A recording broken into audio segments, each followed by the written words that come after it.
see you. After George Floyd's death 2 years ago and global protests and calls for social justice erupted, companies across the country began to reevaluate measures of diversity, inclusion, and equity training. But now, has that push for a more inclusive environment faded like the wind? Are employers fully committed to these growth initiatives? Some DEI experts say no, and it's being proven by more and more diverse workers deciding to resign. Before people decide, right, I'm ready to leave, what is the learning that we can take away from those who have been leaving and make sure that people internally don't face the same thing? I'm Eddie Robinson, and stay tuned for an unguarded chat about the future of diversity, equity, and inclusion with NPR's DEI manager, Whitney Maddox, and later this hour, DEI strategist, Denise Hamilton.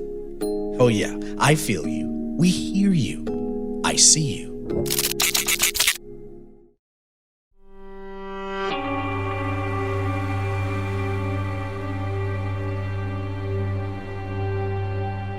You're listening to I See You. I'm Eddie Robinson. In May of 2020, a 46-year-old black man was murdered in Minneapolis by a 44-year-old white police officer on tape. As a result of nationwide protests and calls for racial justice, companies and workplaces across the country were inspired to take bolder actions and enhance corporate training to improve what's commonly referred to as diversity, equity, and inclusion. There are initiatives, programs, in fact, even policies designed to promote the representation and participation of different groups of individuals. That would include people of different ages, races, ethnicities, genders, religions, abilities and disabilities, cultures, and sexual orientations. Wow, what a mouthful. Houston Public Media has made it a priority, rededicating our commitment to these three words through brand awareness efforts and fostering essential connections to the community. But if progress is indeed happening, why are diverse employees still leaving? Are companies who understand these three words thriving? How can these three words be accurately measured? How do you motivate employees to really take it seriously? And how do you address leadership to ensure that accountability has to take place? I See You has asked NPR to stop by our show and help guide and lead us into a conversation that will help provide a frame of reference as to how public media is dealing with these three words. Then later, we'll ask an outsider's perspective, someone not affiliated with public media at all, to get fresh ideas and insight that may even have us all thinking or wondering about our own understanding of what diversity, equity, and inclusion is really all about. Has the compassion and inspiration behind the death of George Floyd already fizzled out, creating in the workplace a sense of business as usual in the process? Let's find out. And we welcome Whitney Maddox, NPR's DEI manager. Whitney, thank you so much for answering the call and for being a special guest right here on I See You. Absolutely. Thank you for having me. It's a pleasure. Yes, and before we get started and ask specific examples and scenarios of the workplace and you helping us navigate and maneuver through all of that, how are you doing? This is, I'm thinking, somewhat of a brand new gig for you. It's been a little over a year, I think, that you've had this post, but yes. What's it been like for you? How are you doing? Go. Thank you for that question. It's rare that I am asked how I'm doing. So I really do appreciate the question. And I feel good. I was playing earlier at NPR for our team Lizzo's song Good as Hell because that is how I'm feeling. I have a supportive team. My boss, our Chief Diversity Officer, Keith Woods, checks in on me and says, how are you doing? When are you taking time off? People at NPR slack me through the day and say, I see you. You rocked that thing. You did that thing. And so in so many ways, the ways in which in the workplace I tend to my own soul is when I know that there are people looking out for me and really, as you said, see me in the workplace. That's so good to know. And thank you for the Houstonian shout out of Lizzo. What's up, Lizzo? Yes. She's, Lizzo is a huge cultural phenomenon. And also from years and years ago, the brand Abercrombie and Fitch, that was a cultural phenomenon. And there's this new documentary on Netflix that's getting a lot of buzz these days, and it's pushing many to engage in conversations and dialogue around diversity, equity, and inclusion, and how media does play a significant role in shaping our culture. And in this case, it's fashion. The documentary White Hot tells the story of a brand, Abercrombie & Fitch, that carried provocative ads, that was being led by a perfectionist CEO, and that it had a corporate policy that was literally designed to exclude people. The film ends with senior critic Robin Givhan of The Washington Post. The story of Abercrombie is essentially an incredible indictment of where our culture was just 10 years ago. It was a culture that enthusiastically embraced a nearly all sort of waspy vision of the world. It was a culture that defined beauty as thin and white and young. And it was a culture that was very happy to exclude people. And so have we solved that now? No. And it should be noted that Robin Givhan is a senior at-large critic who's been in the business for years. She's a Black woman, Pulitzer Prize-winning writer for The Washington Post. And my question to you, Whitney, even though, and some people may not have even seen the documentary, I know you haven't seen the documentary yet, is also, is that it sounds like there's more work to be done, right? We are still, as a society, dealing with the notions of companies and organizations, namely even public media, really having a hard time with including all voices, whether it pertains to pay, whether it pertains to advancement, content, programming, leadership roles. It's still pretty difficult for stations even to embrace this wholeheartedly, even now, correct? Absolutely agree. I think so much of what is happening is you have staff members who are in our workplace saying, I've been saying this for years. I've been raising the red flag for years. And talk about 2020 being the moment that so many companies put out statements and wanted to say, we stand with our Black and brown employees and racism is not tolerated here. And again, against the backdrop that so many staff members have been seeing trauma in their workplace, right? Being a part of systemic racism and issues in their workplace that they have been saying and raising the flag about for years. And so in many ways, I agree that public media included, we have to really do better and be more intentional than we are right now. And I think individuals are, finally speaking their mind, and saying enough is enough, and they're voicing their opinions and they're voicing their concerns. And they're filtering those concerns to you or someone at their station who's designed to addressing those concerns. And we're seeing more of this. But also, Whitney, are we seeing many people leave? Are they truly saying, look, enough is enough? And there's a stronger force at play, and it might seem a bit too difficult to penetrate. And instead of having the energy, instead of having the fortitude to address it, to have the strength and the support to deal with it, these employees are simply writing their resignation letters and moving on. Are we seeing more of that as well? Absolutely, yes. I think it is important in all of these discussions for me to acknowledge that exhaustion, burnout, fatigue around this work is real for the professional, the DEI professional, but also for our staff members in public media who are writing about these injustices, who are speaking out about them, and who are feeling them in the workplace. And to your point earlier, some staff members have said enough is enough. And we're seeing more on the rise of, especially women of color starting their own businesses, right? Like literally saying, I'm going to take my own career in my own hands.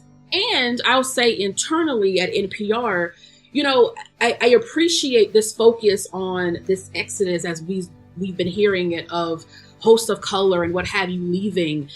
And I appreciate the focus because I think it hasn't been there in the past, that we haven't really looked at people of color in public media and their experiences. And so now that there have been many of them in this period, right, 2 years, what have you, there are more eyes and ears saying, well, what's happening? What's going on? And at this moment, we should be paying attention, but we should have been paying attention, so that environments aren't at a place where now people are saying, okay, maybe I need to think about leaving, right? Like, where is the real inclusion that has been happening prior to this moment? And for some people, it's too late. And have those voices spoken up and said, after they've left, why? Why have they decided to leave? Why have been some of the reasons behind them saying enough is enough? Well, I can't, speak to everyone's exiting, but what I can say is at NPR, we're doing a better job of, before people leave, saying what's happening, what is going on in your department, what's going on in your team. And even at the point where people have said, I'm leaving for whatever reason, right? New job, because things are not the way that I need them to be internally for me to, thrive in this environment. Whatever the reason, we're also trying to do exit interviews. And so really, to your point, trying to get at what is the reason, what is the why, but what are the trends, so that we, like in DEI office and human resources, for instance, can do something about it. Can, before people decide, right, I'm ready to leave, what is the learning that we can take away from those who have been leaving, and make sure that people internally don't face the same thing? It's ICU. I'm Eddie Robinson, and we're speaking with the Diversity, Equity, and Inclusion Manager of NPR, Whitney Maddox. Whitney, when companies, especially public media stations, won't hold exit interviews for those former employees, what does that tell you? They're afraid of what they're going to hear in some cases. In other cases, I've absolutely talked to stations, for instance, who've said, I didn't know that that was a best practice. That they really didn't understand that asking someone why they're leaving was really important. That it tells you something about the culture and about their experience. So I think there are a number of reasons, but I have absolutely seen where people are afraid of what they're going to hear and what therefore is required of them to do in order to change. I'm thinking, these measures really must take priority within a company, literally. And this show, ICU, was a result of a strong effort made by certain members of our staff to our executive leadership team here at Houston Public Media to really pay attention to D.E.I. And as a result of a letter that was written by about 20 of us, primarily many of us in the newsroom, one of the bullet points or goals was to develop our own in-house show dedicated to highlighting and sharing stories and narratives of those marginalized voices. And we have this platform, right? ICU. But I believe there's more that needs to take place, Whitney, and I want to get your insight on this because, our station hired a DEI consultant to help navigate concerns and issues and challenges within the workplace. Shouldn't there be an ongoing effort, an ongoing commitment, an ongoing designated individual, or perhaps even a co-leadership scenario, and not a consultant per se, where these kinds of efforts are solely at that person's responsibility? We have a support person that's dedicated to those needs of the station, and it's ongoing, and that person can follow through, right? And answering to the challenges that matter within the station, rather than to hire a consultant or assign a staff member within the station that's already responsible for doing their work, but now they're part of a committee that has to encourage folks to come to, say, a monthly DEI session. Are you finding member stations tackling these kinds of questions as relates to the amount of effort that's needed to get this important work implemented? Yes. A consultant in this field is only going to do just that, consult with you. The work of DEI, as you started saying, Eddie, has to be sustainable. So even with a consultant, they're only going to be able to do so much. And you're sending this signal that bringing in a person 1 to 2 hours a week is how much time we're going to spend doing the work of DE&I. And what I hear is many stations, and even right as we do the work at NPR, if you don't have dedicated people thinking about the issues and highlighting the issues and saying, what are we going to do about the issues? When the DEI consultant leaves, the conversation stops. The work stops. And so if you are, I recognize not everybody has the budget to hire a Whitney. And that is real, right? Member stations, there are some that are very small and try and do the best that they can. I would say, if you have a climate survey, if you can start a climate survey, really being able to see and hear what's happening internally and being able to think strategically about what is it that our staff has been saying for years and really trying to have been highlighting for years. How can we go further there? And how can we have some insight about those gaps? Because any consultant coming in is going to say, what have been the issues that you've been hearing amongst your staff, right? If they're talking to leadership. The other thing about having sustained effort is you need leadership at the forefront of this work. If you bring in a consultant and the consultant is meeting with a designated committee, right? All love to the DEI committees, because as you said, they're doing two jobs most of the time. But if they are not talking to leadership, CEO, president, whoever, GM, and whoever that leadership team is, if they're not talking to them about sustainability in this work, and what does 2 and 3 and 4 and 5 years from now look like for your organization, then it really just looks like lip service. And in many cases, it is.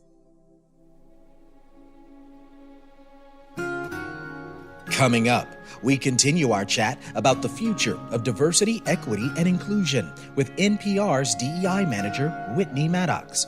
Plus, a moment of vulnerability, a recent microaggression that personally landed pretty hard for me. So much so that it triggered another workplace incident that happened nearly 20 years ago. I'm Eddie Robinson. I See You returns right after this.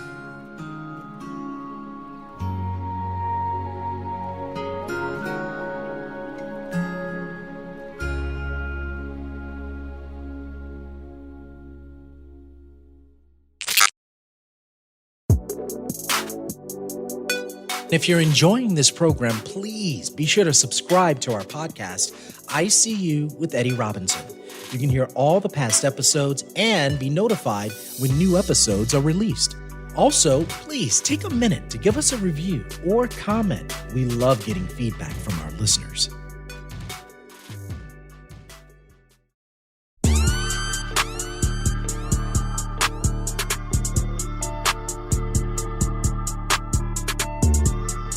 It's I See You. I'm Eddie Robinson, and we're speaking with the Diversity, Equity, and Inclusion Manager of NPR, Whitney Maddox. Whitney, how do you address this notion to where you have a certain media public radio station that have older white male donors, or those who contribute to public media who simply say, look, I applaud the effort, but I don't believe in everyone having an opportunity to share their voice. I don't understand why I'm hearing this. I don't understand why I'm hearing this particular content. We just aren't interested in hearing other voices because this is public media. I can't relate. I won't relate. I'm not able to understand. It's not something I'm interested in, nor do I want to take the time in understanding it. Stations may receive some resistance from these donors, and those dollars do matter.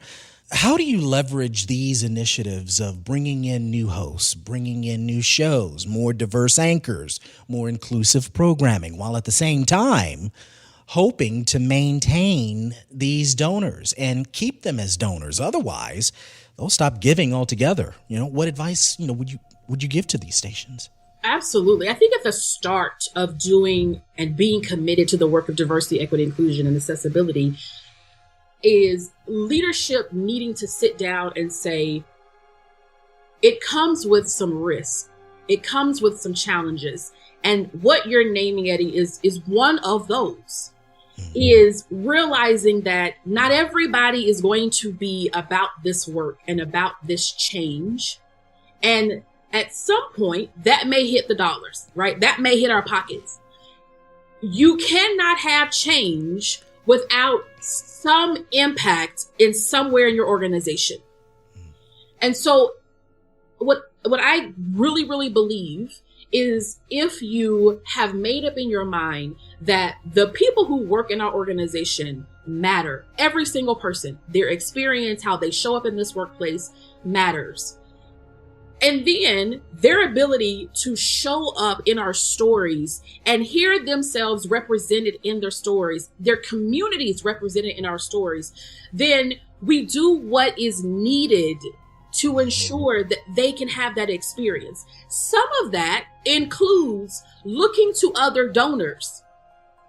I, for a second, am not going to believe that the only donors we have in public media are white. Now, we may not be seeing people of color, Black and brown people donating to the same degree, but it's because the content hasn't spoken to those communities. So before you tell me that there aren't people who would absolutely give to public media, I would say, listen to the content. Why would they? I've said this before, but why would I come to the cookout if I know the food is not for me? And so it is important that we all pause and say, what are the potential risks? Okay, got it. People writing in and saying, why did you have that story? That absolutely happens at NPR. But when you are clear and standing on your values and why we're doing what we're doing, then you look at the risk and you say, okay, let's have a plan for that one. How are we going to respond to that one? It matters to the holistic way that we're trying to do this work, right? You can't take the things that are good and the things that are like, oh, that's going to hurt our pockets. We're not going to do that. The second thing I'll say is try to take the audience along with you in your DEI journey.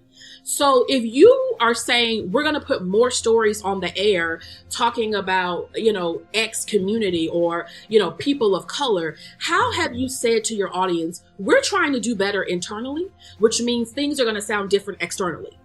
And that means some of the content that you are going to hear is going to sound different over time. There are going to be new and different voices, and that is a good thing. And be proud of the change, not responding when we get an email or somebody saying, I'm not going to give money. And that's interesting because I wonder of another, worthy observation of someone basically saying, you know what, look, there may be some pushback in newsrooms where, white journalists, white content creators may be pushing back on BIPOC or Black, Indigenous, people of color, Latinx, or Asian journalists and content creators. They may be pushing back on them who want there to be more BIPOC content creators hired to report on stories and unique stories that impact communities of color. White colleagues would say something to the tune of, so what? Black people can only report on Black issues, or I can only tell stories of white people. Talk about how this line of thinking is considered racist and on some level, even offensive. Absolutely. And problematic, because if we are really only hiring journalists, right? If I am Black and you are only hiring me to tell the Black story, first of all, what is the Black story? Right? Tell me that before you tell me I need to be only writing, talking about, interviewing for the Black story.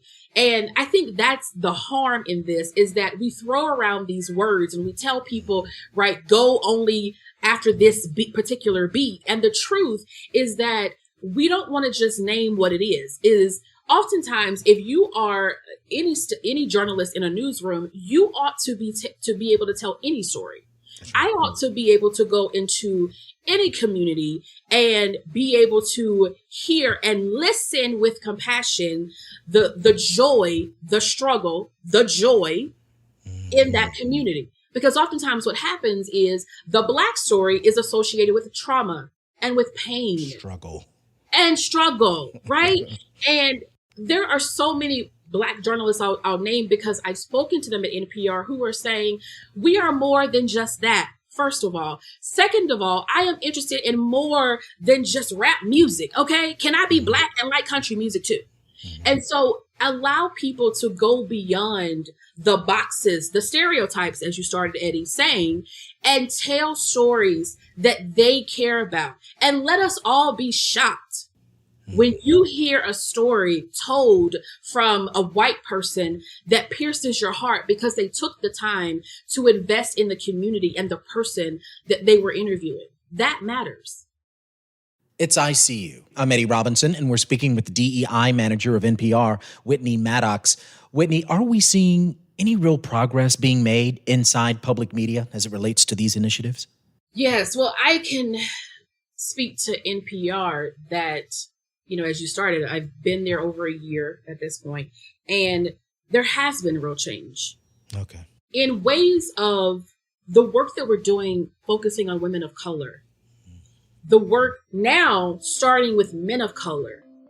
We're reporting out tomorrow to all of our staff, talking about what we learned from focus groups that we have with men of color. That's great.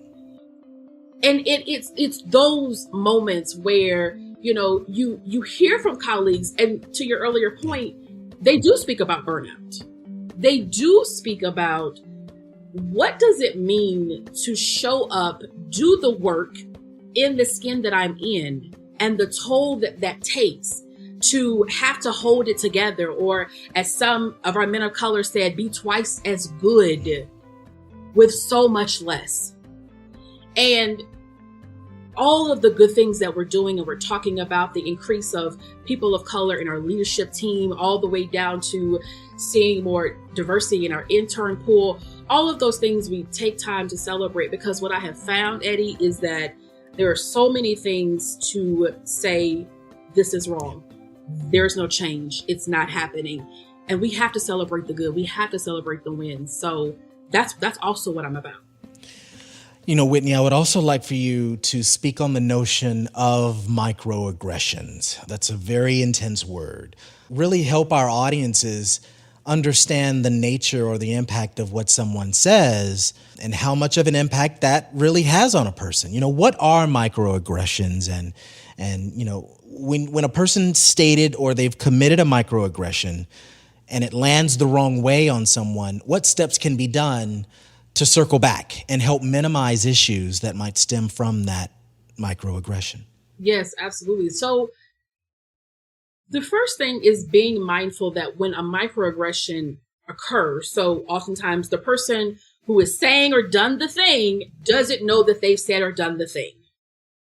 And it can be, to the word micro, it could be something small that maybe I was a part of this project and you left my name off when you were, giving praise to the team who completed the task.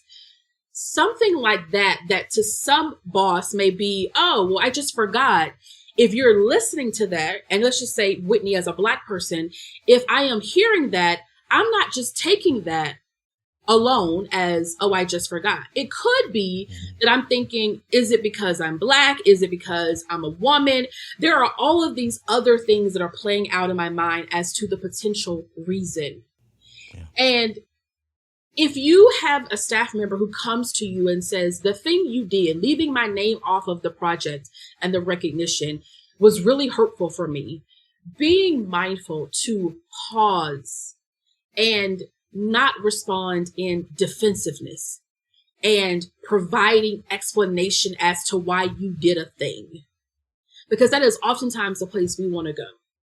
I want to prove my humanity. I want to prove that I'm a really caring and nice person. I'm really not a racist. And that's the word people don't want to say, right? They don't want to own that that's not really who I am and what I am about. And it's one of those things where I need you to hear me. If I come to you, did you hear what I said about what you did? And not about your intent, but your impact. And we are having so many conversations in our workplaces where people are not acknowledging impact. And so you walk away thinking, well, I explained my intent. Love, I wasn't talking about your intent. I'm talking about the impact, because I'm still walking away thinking, was it me? Did I do something? Could I have done something differently? And all of that could be avoided if people actually sit down in our workplace and say, what did I do? What did I say? What did I not do? What did I not say? And what is the impact of that? And stop waiting for people to come to you and call out something that you said or done. Let's actually be reflective in our work and think about, what did I do, right? I had a whole day of meetings and conversations. What did I do? What did I say? What impact did I have? Let me think about that and go to people and be proactive. If we're really trying to see culture change, that's what that's going to take. And if I may, I'd like to share, I mean, this may be a bit more vulnerable on my part than anything, but yeah, something recently happened that just put me in a situation where when a microaggression does happen, immediately experiences happen in your mind that, remind you of that moment. Like you said the perfect word at the beginning, trauma. Yes. Someone here at the station, I'm not going to mention names, a person of leadership, and we were talking about pay and compensation. And the person asked the question, "Aren't you an engineer?" As if to say, why are you working in media, in public media at that? You could be making more money, and better money elsewhere. Do your research and see what else is out there, because man, you're an engineer.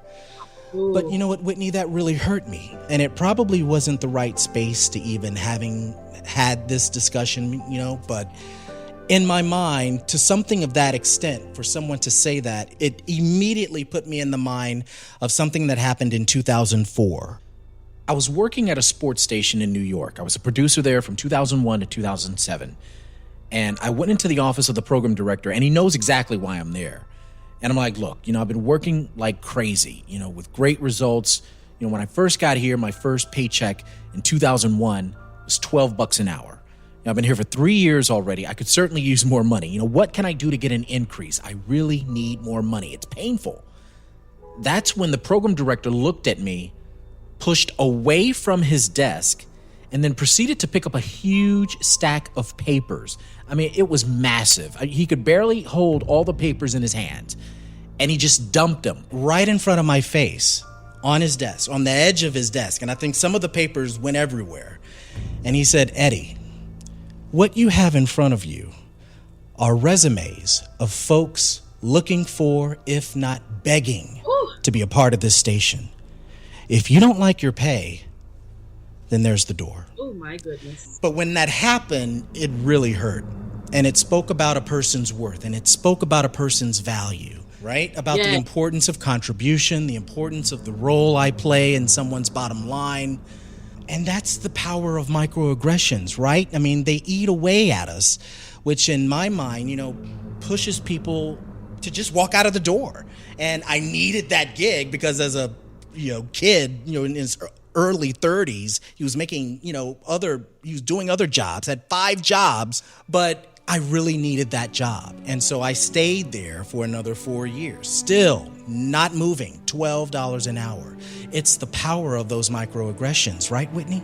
Yes. And you said something happened to you. 2022 took you all the way back to that point, right? That's what happens in these moments, is you have these moments in a day that we sometimes experience, in one day, in one meeting, that makes you reflect back 10 years ago. And that's important to remember, is that sometimes your staff members are reacting to you, but you represent so much more. And if we aren't mindful of that, as you said, people are going to leave, and we're never going to know the real reason why. And we're never going to pause and say, maybe it was my actions. And to your point, the people that don't really care that you leave and walk out, those are the people that we need to politely say, either get it together or there's the door for you. Coming up, DEI expert Denise Hamilton joins our conversation, and we examine the E in equity and discuss why employers are so reluctant to address pay equity. Plus, thinking about the great resignation in a fresh new way. Can mindsets of employers really be changed, impacted, or even disrupted? But we all know in the workplace, change happens at the speed of trust. But when there's no trust, no real commitment, and no support of resources from leadership, how long can a company sustain itself from a mass exodus of its employees? I'm Eddie Robinson, an intense ICU final segment after these messages.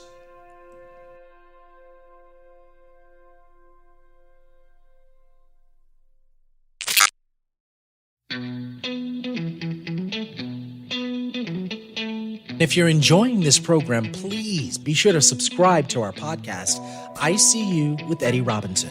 You can hear all the past episodes and be notified when new episodes are released. Also, please take a minute to give us a review or comment. We love getting feedback from our listeners.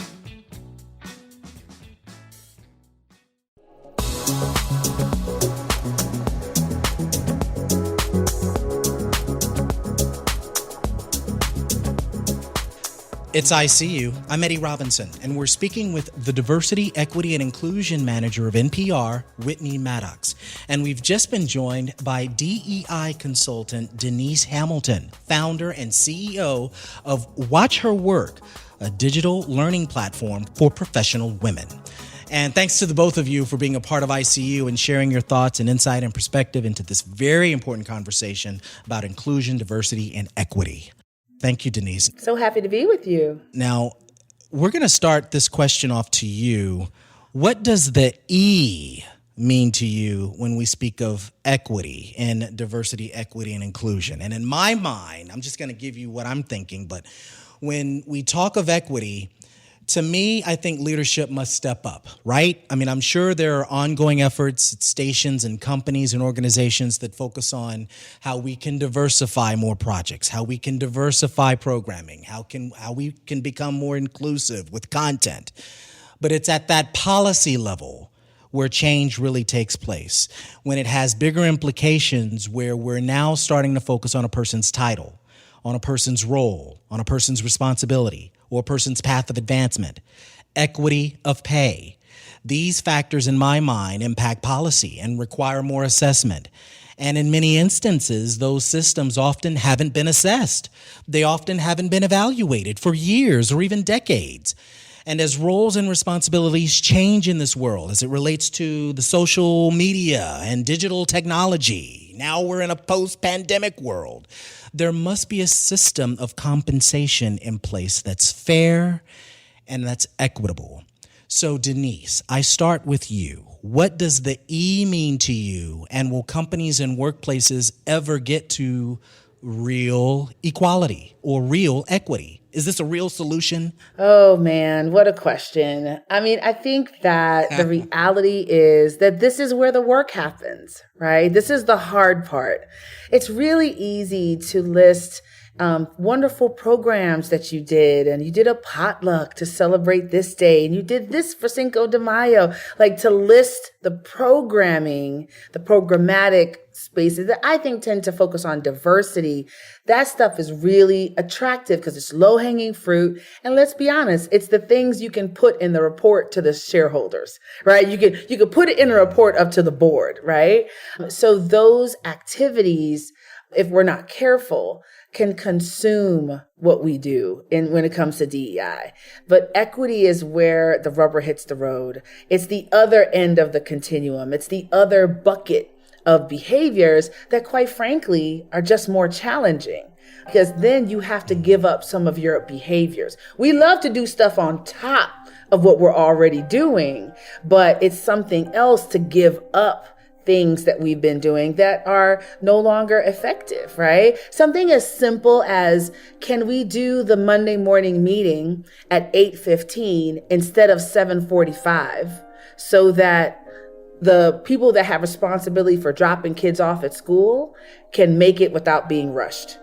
That feels like a little thing, but we need about 10,000 of those little things, of optimizing the environment for everyone. And when you're really used to being at the center of everything, it is really difficult to create spaces that are truly equitable. Not because you don't have good intentions, not because you're not a nice person, but because you're looking at the world through the frame of your experience. And it's really hard not to look at the way we do things as right.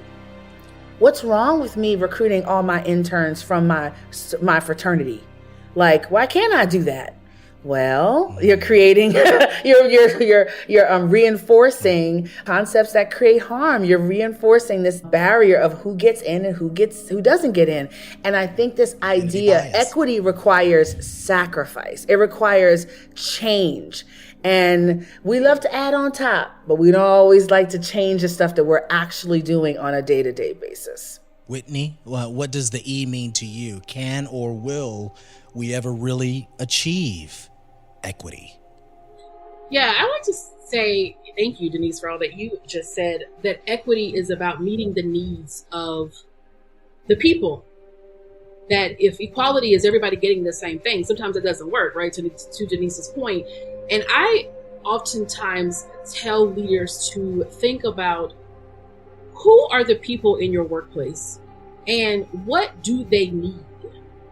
Because the thing that I need as a Black person to thrive at NPR is going to be different than perhaps my white peer at NPR. And so can we get down to the actual needs that groups in our workplace have in order to get to the place where Denise is saying, what are you going to give up? So if you don't know what I need, how do you make room for, right, additional money, compensation, all the things that we know that we need in a workplace? And being okay with, to Denise's point, with giving up and saying this group, right, the work we've been doing at NPR with women of color, we were okay with saying women of color need something different than, this group over here. And that is important to own in the work, is who needs something different. And let us be okay with saying that out loud to the entire company. That's why we're doing this. People don't like to talk about compensation structures because it allows there to be flexibility to source out, right? To temp agencies and contractors, which might be fine for one or two roles, but when it's a method of a pay structure that's meant for across the board, several departments are now sourcing out large facets of its business, then what do you have left? You're suddenly hiring, temps and floaters.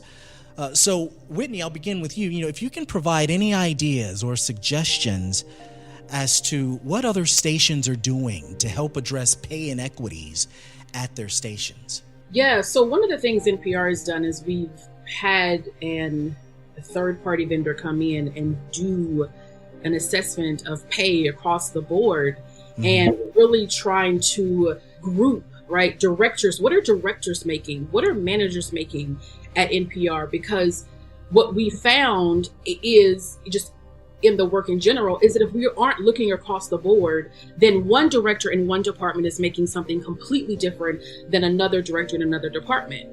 And so we have to be mindful to look across the organization at what are people making, given those titles, given the number of years that they've been in the field, in this organization, and also looking at, are there additional things that people are doing, right? We talk about this invisible labor and work that happens in the workplace, these committees. And, we talked about the D.E.I committee that we're all tapped to be on. How are we actually compensating people for that work? Because that matters.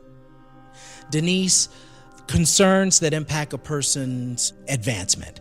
Those are some things that I know my family member had told me about. Someone who wants to be promoted, someone who wants to make more money, but their path hits a ceiling and they aren't allowed to shift to other pathways that might allow them to make more money. And so, Denise, I'm wondering, what have you found to be some real solutions that companies and other agencies outside of the public media spectrum, what are they doing to address these notions of pay equity? Well, first, I tell your family member, this isn't the great resignation. I think we should call it the great renegotiation. It's time to get to the table and ask for what you want. Don't be so quick to walk out the door when you haven't had the courage to step up and say, you know what, this isn't working for me. I really think we could do this, that. I have this option available. I have this idea that might work. Like, we have to get creative. The tables have shifted, right? And there's a lot of power sitting with workers right now, but not if we don't exercise it, not if we don't have the courage to ask. So if you ask and they say no and then you leave, okay. But I am definitely counseling people, before you hit the road, make sure you hit the board table and start having some real conversations about what is possible. And we have to be a part of the solution. We are recreating the workplace today. That's literally what's happening right now. Is it hybrid? Is it fully remote? How much can you work from home? What productivity is reasonable? Should you be working on weekends? Should your manager be emailing you? Like, everything is on the table. And I think that when you opt out, now you're being discussed. You're not a part of the solution. You're letting other people decide for you what is possible and what can happen. The things that I'm seeing organizations do in this environment is they're really looking at the entire life cycle. Listen, there's nothing special about you because you did an internship at Google. That means your mom had a friend that worked at Google, right? And that's what we do. We give people advantaged positions because of things that really don't have almost anything to do with their performance. And we do it all the time, and we do it without thinking. And so one of the things that I have to do as going into organizations is to say, let's look at the whole life cycle. How do you make decisions at each juncture? Why did that person get that opportunity? How much do you value going out for drinks after work? Is that a part of your calculus of who is a team player? Well, I may not feel welcome in that environment. I may not be included in that environment. So you are penalizing me for something that's outside of the realm of my control. So I just like getting people to kind of stop and decenter themselves and to be more objective. That's why putting formal measures, formal metrics in place, formal processes. We all hate rules, right? We all hate structure, right? We want to be able to do whatever we want, but we have to be honest. When we do whatever we want, we preference our own. That's what we've seen. That's what we've seen for hundreds of years, right? So we have to build systems that allow us to move out of that, out of those practices, and to be more sincere, more honest. I was brought in to work with a firm that was looking at adding diversity to their staff and building out their team. And I said, well, they've had it as a goal for 3 years to be more diverse. And I said, well, you haven't hired anybody in 3 years? Oh, no, we hired some people. So what happened? Right? What was the calculus in the decision? Where did you search? What do you value? If you have 2 resumes and one person is from a selective college and they went there in this fraternity and they had this sexy internship and they did all those things, and you're like, oh, that's got to be the right person. But you overlook the woman that went to U of H that worked 3 jobs. She doesn't have any sexy internships because she worked 2 and 3 jobs to support her siblings, pay her school off on her own, and still graduated top of her class. We can't find a place for her in this company, but we look over people like that every single day because we're looking at the wrong markers, and those markers are baked in, and one group is advantaged over and over and over again. So how do we move away from that and get more sincerely objective, right? That we're not valuing pattern match, but we're valuing really the skill set that is necessary for the job. And then we're creating, I'm going to introduce a term here that I think is the term of the next 10 years, scaffolding. Scaffolding. I think that when you have a whole team and that team has the same background, they went to the same schools, they're from the same sororities or fraternities, they dress the same, they live in the same type of neighborhoods, they have a shorthand. Right? They have a easy common language. And when you bring somebody into that space, that's different. There's so much excitement and opportunity that comes from that difference. More innovation, breaking out of groupthink. It can be great or it cannot. That person can crash and burn because we didn't support them. I want to be scaffolded like y'all scaffolded Mark Zuckerberg. That's a weird little dude. He is weird.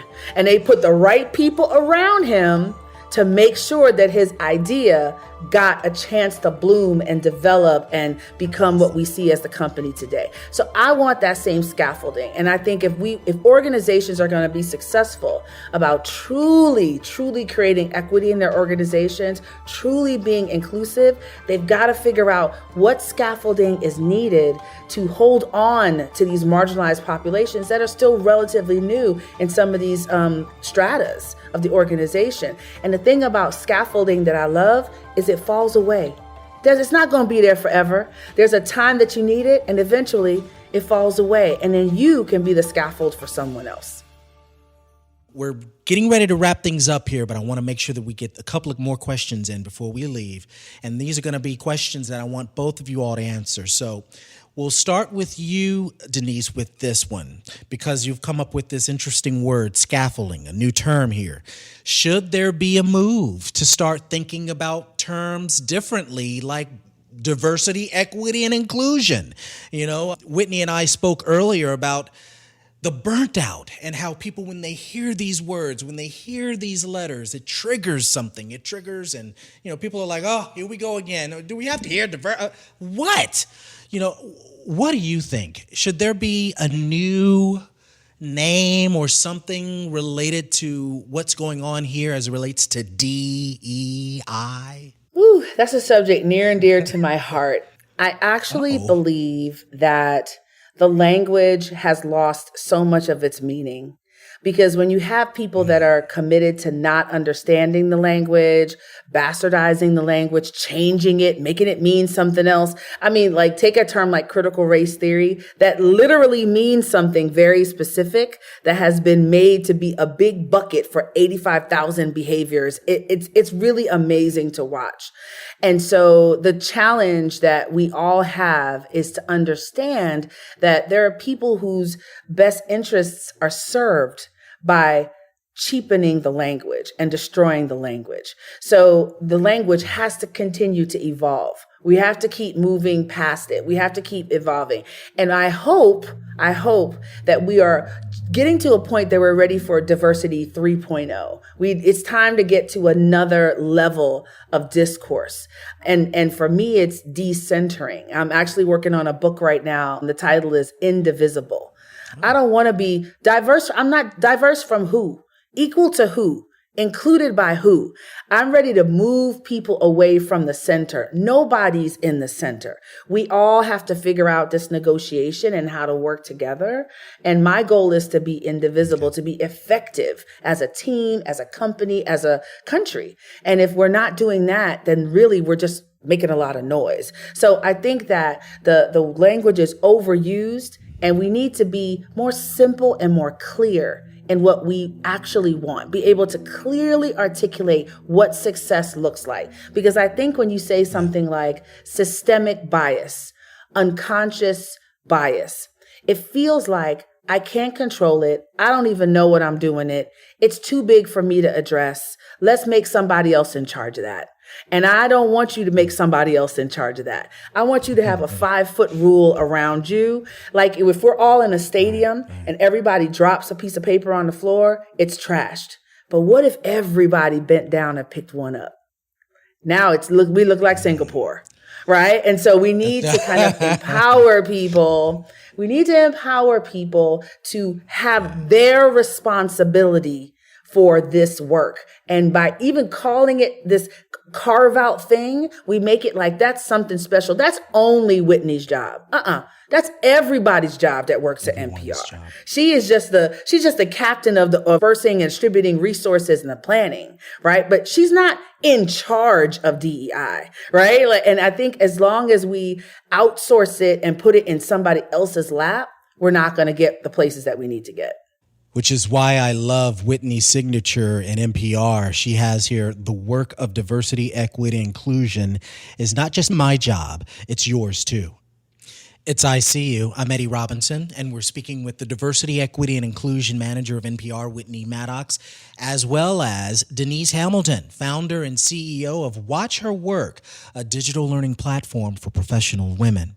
And Whitney, before we end this conversation, I want to get your thoughts, and I also want to get yours as well, Denise, on this very, very last question. We always like to ask our guests this particular question. Denise, you can be thinking about it, but Whitney, with your profession and your responsibilities in the work that you've done and what you're accomplishing right now with this role of DEI, what's the biggest lesson you've had to learn about yourself thus far? Ooh, that if I am not 100% true to who Whitney McHale Maddox is, the work doesn't work for me. If I can't show up, talk the way I talk from Alabama with my country accent, all the things, the way that I think, and bring all of that to the job, I can't do the job. I can't do the job faking it. And I need people, this is the second thing, is that I need people around me who celebrate me being who I am. Because a part of me not getting to burnout in the workplace, back to what I said earlier, is when people slack me and was like, ooh, the way you wear your hat was cute today. What you got in your hat today? Like things like that, where you're just loving me for who I am. And then the work that I do, you can appreciate even more because you realize it took some heart to give you that work. It took some soul to give you that work. It took me praying and talking to my mama to give you that work, right? Like all of that is who I am. And so I bring that to this job. I can't do this work without being authentic to who I am. And some days I give you more, Whitney, and some days I give you less, and let that be okay. Denise, what's been the biggest lesson that you've had to learn about yourself thus far in this work that you're doing? In the last 2 years, I've worked with over 150 companies, and there has been effectively 60% turnover in the DEI professionals that I've been working with. And I attribute that to something that I guard for every single day. I do not give the increase in this work. This work is bigger than me. My job is to plant a seed. I don't care what you do with the seed. And it's not up to me to make you inclusive, to make you a good person, to make you, that's not really my job. My job is to present you with options and information that can empower you to be an even better leader, an even better teammate, an even better organization, because you're harnessing the gifts of every single person here. But if you don't want that, it's not for me to force you. It's not for me to push you, because I don't have the power to do that. And so I don't allow, sometimes the hostile, sometimes really disagreeable, sometimes harsh resistance. I don't internalize that as being something about me. That's 100% about you. So because I don't take it personally, I'm able to sustain and I'm able to avoid burnout, because when I walk out the door, I walk out the door. And I know that I've done my best to help, but I know that the increase comes from somebody else. It's not all on me.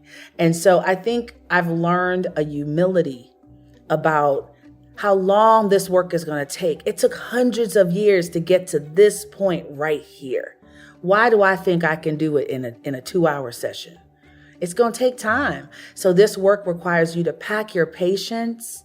It requires you to be gentle to yourself, to practice radical, almost inappropriate levels of self-love and self-protection, and to understand that, if Harriet Tubman can go thousands of miles over a short period of time, I bet I can stay in this hard room and have this tough conversation with these 10. I bet I can do that, right? And so it's putting it in perspective and understanding that you are a small piece of this bigger work, this bigger, seriously, intensely important work, and always keep that in perspective. This was really a much needed conversation, especially an important nugget for me to keep in mind. that this work does require radical and inappropriate levels of self-love and self-protection. I love that, and I certainly needed that. She's Denise Hamilton, the founder and CEO of Watch Her Work, a digital learning platform for professional women. And we've also had the pleasure to connect with the DEI manager of NPR, Whitney Maddox.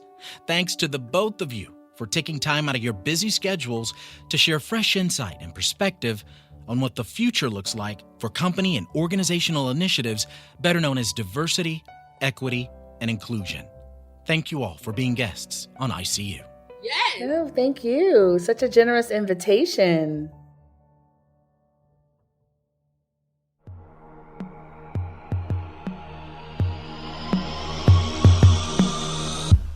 Our team includes technical director Todd Holzlander, producer Laura Burks, editors Mark DeClaudio and John Mitchell Good, sound designer Dave McDermott. ICU is a production of Houston Public Media. Follow us on Facebook and Twitter. And for more updates and episodes, visit our website, iseeushow.org. Be sure to subscribe to our podcast, ICU with Eddie Robinson. You can hear all the past episodes and be notified when new episodes are released. Also, please take a minute to give us a review or comment. We love getting feedback from our listeners. I'm your host and executive producer, Eddie Robinson. Thanks so much for listening. And remember, I feel you, we hear you, I see you. Until next time.